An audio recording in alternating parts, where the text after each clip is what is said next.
पर। किंतु जो श्याम समीप भी रहे, आज तो प्रातः पूजन कराने महर्षि के साथ जो मुनिगण आए थे, उनमें से एक उजली दाढ़ी वाले महात्मा कहीं से नए नए ही आ गए। पूजन के पीछे मुझसे पूछने लगे, लाल, मुझे अपने सखाओं का रूप रंग स्वभाव समझा। महाराज आप क्या करोगे? महात्मा कुछ पूछे तो बतलाना चाहिए, ये मेरी मैया कहती है। किंतु सखा क्या 10-5 हैं कि मैं बताऊंगा? मैंने कहा, महाराज हमारे सखा तो सैकड़ों हैं, अनगिनत हैं। मैं तेरे ब्रज में अभी आया हूं, चाहता हूं तेरे राम श्याम के जो सखा हैं वे सायंकाल आवे तो देखते ही दूर से पहचान लो कि कोई समीप आवे तो उसका नाम न पूछना पड़े। मैं राम श्याम को तो जानता हूं। मुनि महाराज ने कहा, अरे तू मुख्य के ही नाम बता दे। हम सखाओं में तो सब समान है, हमने मुख्य अमुख्य क्या होता है। लेकिन ये मुनि महाराज मानेंगे नहीं, और मैया कहती है कि मुनि जो चाहते हैं करके ही मानते हैं, अतः इन्हें कुछ तो गिनाने पड़ेंगे। इनके पूजा पाठ का समय होगा तो अपने आप से चले जाएंगे। मैंने इनको बतलाना प्रारंभ किया, हमें आयु के अनुसार सबसे बड़ा है मधुमंगल, सबसे ज्येष्ठ है। हमारे दाऊ दादा से 2 वर्ष बड़ा लगता है। किंतु मैया कहती है कि यह कोई योगीश्वर है, बढ़ता ही नहीं अपने मन से। कोई नहीं जानता कितना बड़ा है, ब्राह्मण है, इसीलिए क्या पता यह भी आप सबके समान मुनि भी हो। मंत्र पाठ तो करता है महर्षि के साथ कभी कभी पूजा के अवसर पर। उजले शंख जैसा श्वेत वर्ण है, जैसे गणेश जी को श्वेत रंग का वर्ण है, उजले शंख जैसा वैसा ही इसका वर्ण है।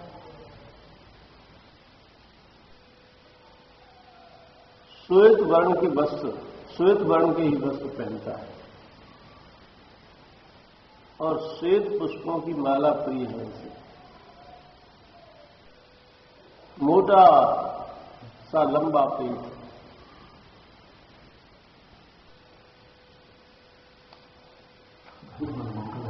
और लंबा ही इसका मुख है। देह भी मोटा है। मोदक मिल जाए तो फिर पूछना क्या, तत्काल जमकर बैठ जाए। कोई काम नहीं करता, गाय भी घेरने नहीं जाता, किंतु हम सबको बहुत प्रिय है, सबको सदैव हंसाता रहता है। ब्राह्मण है, अतः इसे पहले तो खिलाना ही चाहिए, किंतु कहता है मिष्ठान जूठा नहीं हुआ करता।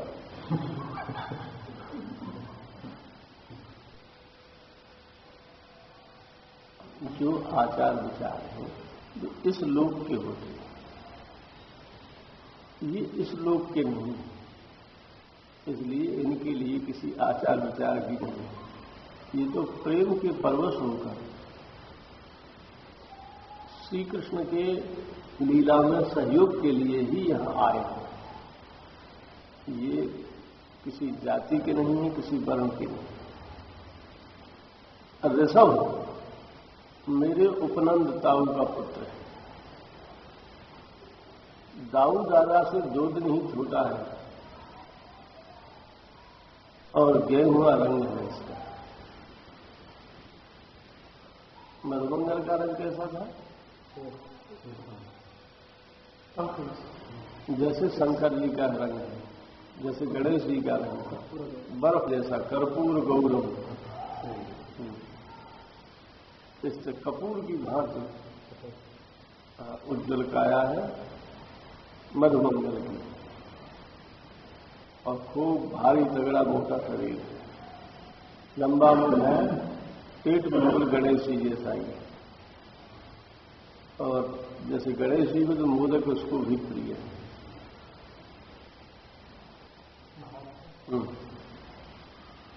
भगवान को कर्पूर वो तो नीले नीले भगवान होते हैं,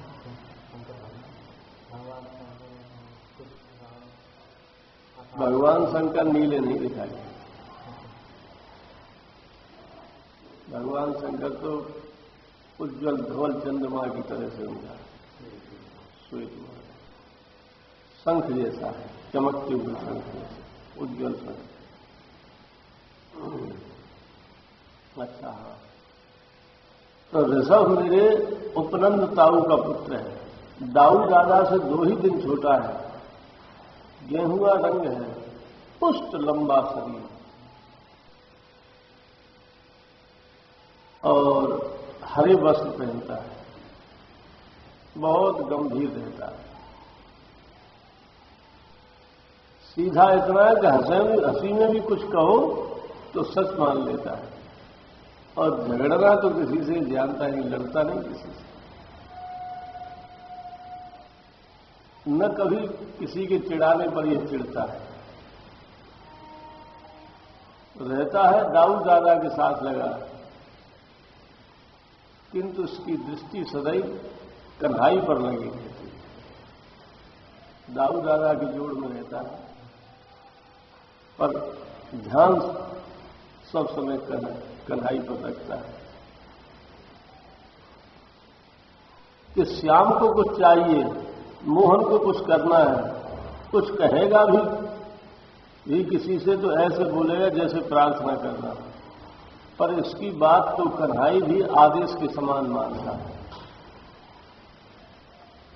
हम सब इसको आदर से बूढ़ा दादा कहते हैं, बूढ़ों की सी बात करता है।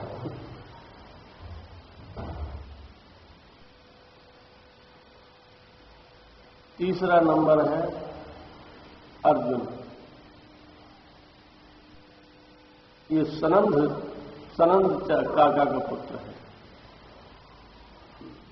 ऋषभ से 7 दिन छोटा, सांवला रंग, एक गहरा शरीर। सनंद कौन है? नंद जी से जो छोटे हैं उनका नाम सनंद और नंद है। हाँ, उपनंद, अभिनंद या महानंद। उपनंद सबसे, उपमाने छोटे नंद है, उपनंद नाम है। महानंद पुष्ट शरीर के हैं, दूसरे नंबर के। उनका शरीर लंबा तगड़ा है, इसलिए कोई अभिनंद कोई महानंद कहते हैं उसे। सब भाइयों में सबसे ज्यादा लंबे तगड़े हैं। फिर उपनंद, नंद, फिर उसके पश्चात सनंद और नंदन। एक के नाम 2 हैं, चाहे उसे महानंद कहे चाहे अभिनंद कहे, ठीक है। होंगे कहीं, यहां तो 5 भाई हैं। सनंद चाचा का पुत्र है अर्जुन। ऋषभ से 7 दिन छोटा, सांवला रंग, एक गहरा शरीर। ऋषभ का कैसा शरीर है? रंग तो गेहुआ है, शरीर कैसा है? लंबा, एकदम लंबा।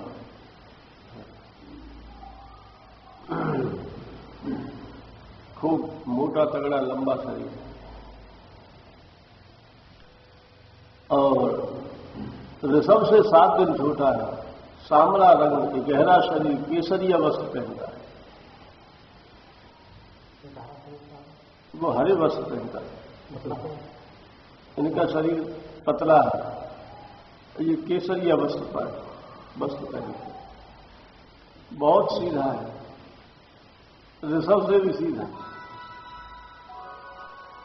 गाय यही घेरने जाता है, सब इसी को परेशान करते, जाओ गाय घेर लाओ। तो किसी की बात डालता है, चाहे छोटा कहे चाहे बड़ा कहे, जो गाय की कहता है उसी के चला जाता है। कम बोलता है, हम में से कोई काम बता दो तत्काल करने लग जाता है, किसी के काम की मना नहीं करता। और मेरा नाम है विशाल, मैं महानंद बाबा का पुत्र हूं।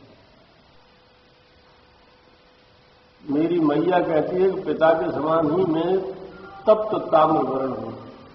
सखाओं में सबसे ऊंचा शरीर है मेरा। मुझे ये केसरी वस्त्र ही प्रिय है। गोपियां मुझे सहसर में श्याम का अश्व कहकर चिढ़ाती थी। इसमें बुरा क्या है? मैं दाऊ दादा से 1 मास छोटा हूं। कन्हाई मेरी पीठ पर बैठ जाता था और मैं उसे लेकर घुटनों के बल घूमा करता था। अब भी किसी ऊंचे वृक्ष लता से फल या पुष्प तोड़ना होता है तो कन्हाई आकर मेरे कंधे पर ही बैठता है।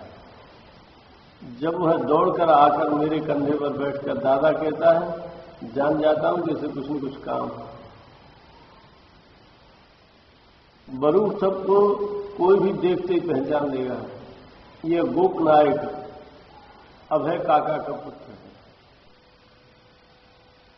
सब इसे दुहरी देह का कहते हैं, पर देह तो इसके एक ही है, दुहरी कहते हैं सब लोग इसे। वो तो दुहरी, लेकिन विशाल थोड़े इस बात में जानता है कि दुहरी क्यों कहते हैं। अवश्य बहुत सुगठित शरीर है, श्याम वर्ण है, तनिक ठिगना है, सतरंगी पगड़ी, दुरंगा पटुका। अरे उत्तरी वस्त्र पटुका उसे कहते हैं। तो 2 रंग का डालता है, एक और कैसा एक और कैसा, और श्वेत कछनी से सुहाती है। गाय किधर चलने जाएंगी यह निर्णय यही करता है। श्री राम तो विश्वभान बाबा का पुत्र है, सुवल का बड़ा भाई। विश्वभान बाबा के दोनों पुत्र श्रीराम, सुवल और उनकी लाली राधा भी, तीनों तप्त स्वर्ण वर्ण है।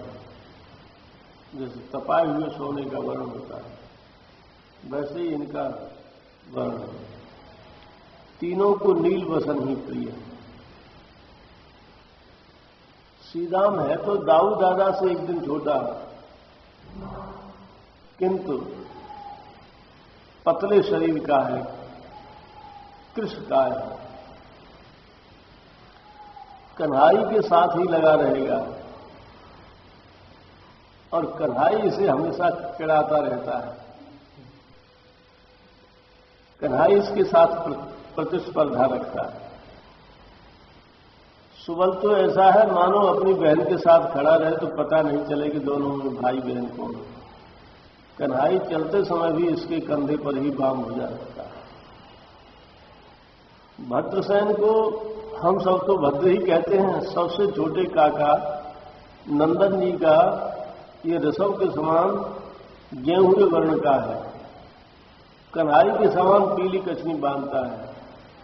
इसका नीला पटुका तो दाऊ दादा के पटुके से परिवर्तित होता रहता है। श्याम केवल इसकी कुछ मानता है। सबको यह आज्ञा के स्वर में ही कहता है और इसकी तो माननी पड़ती है। हमारे कन्हाई से लगभग 9 महीने बड़ा है, किंतु कन्हाई से बड़ा तभी मानता है और दादा कहता जब कोई काम आ पड़े। देखने में तो श्याम के बराबर ही लगता है। दाऊ दादा के पीछे चलेगा, श्याम से सटा, और दाऊ न हो तो दाहिने दिखेगा। देवप्रस्थ ऋषभ का छोटा भाई है। हम सब इसे देव कहते हैं। देवता जैसा ही सुंदर सुकुमार, पाटन दल के समान वर्ण वाला, जैसे गुलाब की पंखुड़ी होती है इस तरह का इसका वर्ण है। इसे सब रंगों के वस्त्र शोभित होते हैं। कब कैसे वस्त्र पहनेगा निश्चित नहीं रहता। तेजस्वी तो मेरा छोटा भाई है, मेरे समान ही तप्त ताम्र गौर, किंतु उसे सिंदूरी वस्त्र अच्छे लगते हैं। बड़े बड़े नेत्र हैं। सब गोपियां कहती हैं कि यह ब्रजराज कुमार का सेनापति है। बहुत तेज है। दाऊ दादा से भी आदेश के स्वर में ये बोलता है। दादा इसको बहुत मानते हैं। अंश तो दाऊ दादा की दूसरी मूर्ति है। ये अर्जुन का अनुज दाऊ के समान ही नील वस्त्र पहनता है।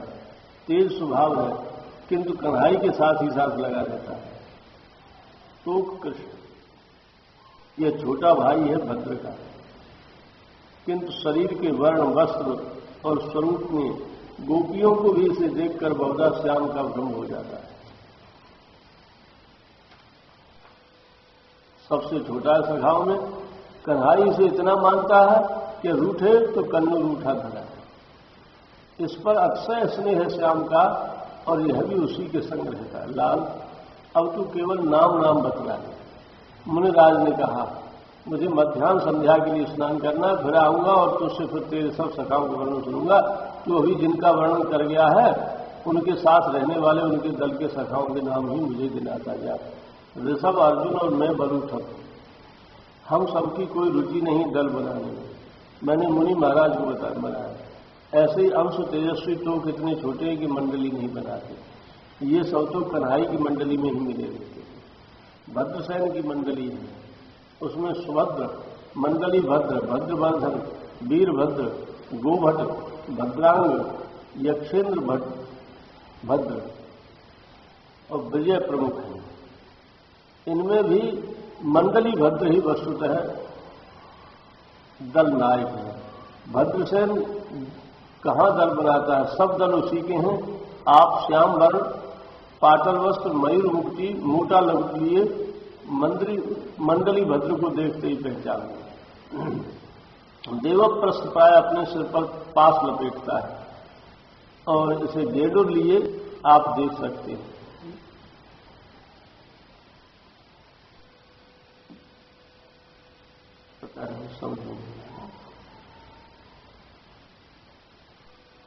मरंद, कुसुमपीड, मणिबंध, करंधम को इसके दल में कह सकते हैं।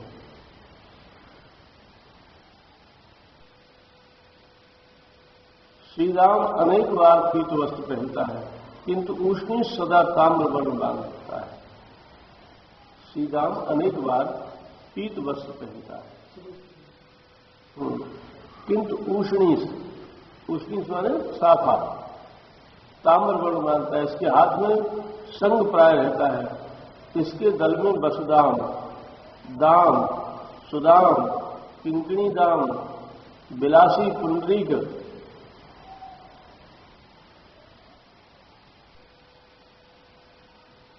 विटकाक्ष,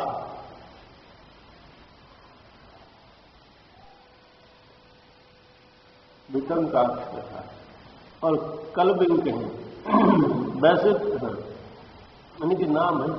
वैसे तो तोक अंश भद्रसेन को भी अपने दल में ही गिनता है, क्योंकि ये सब नियुद्ध और लाठी चलाने की क्रीड़ा में सब प्रवीण है।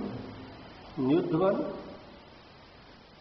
अरे हाथों में जो लड़ाई की जाती है निहत्थे, तो मल्ल युद्ध में और लाठी चलाने में सभी प्रवीण हैं।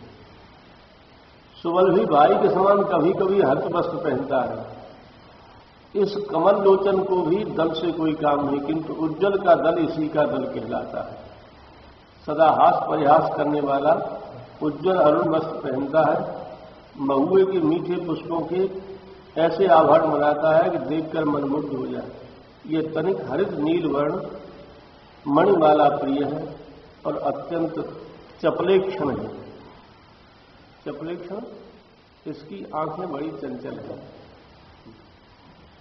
गंधर्व और वसंत इसके अनुगामी हैं। अनेक बार अर्जुन को भी अपने दल में बुला लेता है। कन्हई की कोई बात सुमल उज्ज्वल से किंचित भी छिपी नहीं रहती, किंतु ये सब ऐसे हैं कि पूछने पर भी हंसते हैं, कुछ भी बताते नहीं है किसी। महाराज, आप हमारे दाऊ दादा को श्याम के दाहिने देख लेंगे। बहुत विशाल बाहु है उसके, चौड़ा वक्षस्थल कस्तूरी से बने चित्र से चित्रित रहता है। गुंजामाल, नील वस्त्र, उत्पलो वतंस पर गूंजते अलीगढ़। दाऊ दादा तो केवल दाहिने कर्ण में कुंडल पहनता है।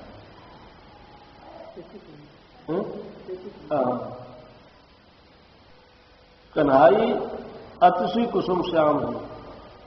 पीत पटुका, पीत कसनी,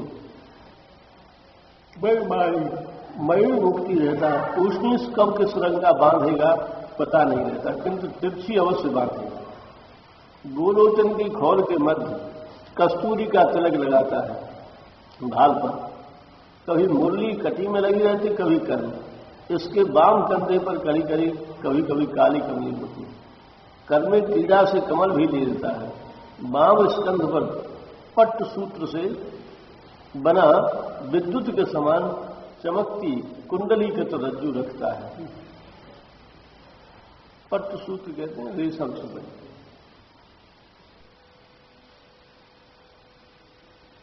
स्वर्णाग्र मंडित 3 हाथ ऊंची अरुण वर्ण की वेष्ट यष्टि होती है बाम का। यष्टि कहते हैं लकुट से, छड़ी से। बेत्र और यष्टि, एक बेंत और एक छड़ी। और वाम कक्ष में ही सिंह रहता है। बस बस मुनि महाराज उठ खड़े हुए, मेरे मस्तक पर हाथ रखकर आशीर्वाद दिया। मैं तो भूल ही गया था, इन्होंने केवल नाम गिराने कहा था और जाऊं तथा श्याम को पहचान के बस आगे चलो ही करेंगे।